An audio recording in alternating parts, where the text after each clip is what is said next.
Well, for more on sanctions that may further damage the Russian economy, let's go now to Kelly Sloan. He's a policy fellow at the Centennial Institute and joins me from Denver. Kelly, the British Foreign Secretary is calling on all of the G7 to ban Russian oil imports. Do you see that happening, or do you think Europe is too dependent on energy from Russia?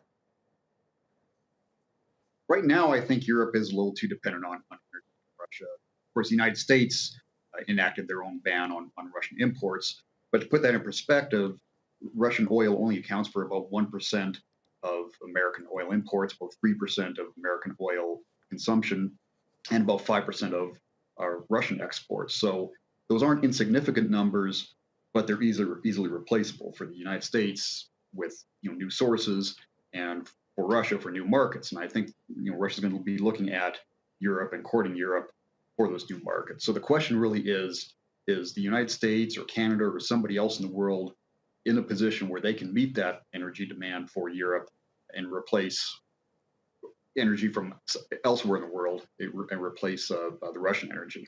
That's going to be the big question. As far as new sources of energy, the U.S.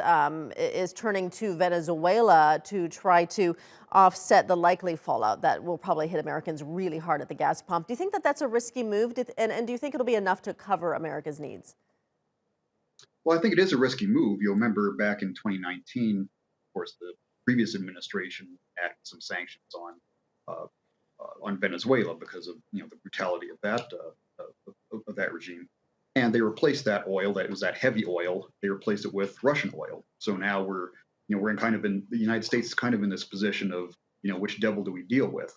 Of course, there are sources. There's Canadian oil, and there was a lot of discussion about the Keystone pipeline from Alberta that would transport some of that upgraded heavy oil from the Canadian oil sands.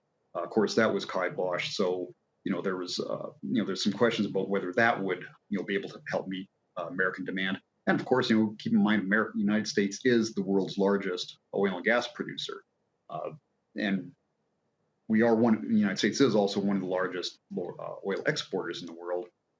The only reason that the United States doesn't enjoy complete energy independence right now, where they still do have to import some, a lot of it's self-inflicted, with policy in terms of fracking bans, pipeline restrictions, issues with refinery capabilities, not being able to refine certain types of oil, that kind of thing. So if the United States can enact some policies to kind of reboot its own oil and gas industry, take away some of those restrictions, we could be fairly self-dependent. And more importantly, I think, in terms of geopolitics and the situation in Eastern Europe, the United States would be in a position, along with Canada, to potentially export some to Europe to try and offset the influence of Russian oil and natural gas. So now that the U.S. has sanctions, banned oil imports, how much of an impact is that likely to have on Russia? Well, again, it's going to depend a lot on what happens from this point on. The oil exports to the United States only make up about 5% of Russia's total oil exports. And again, if they can replace that market with another market, whether it's Europe or Southeast Asia or wherever, then it's not going to hurt them all that much.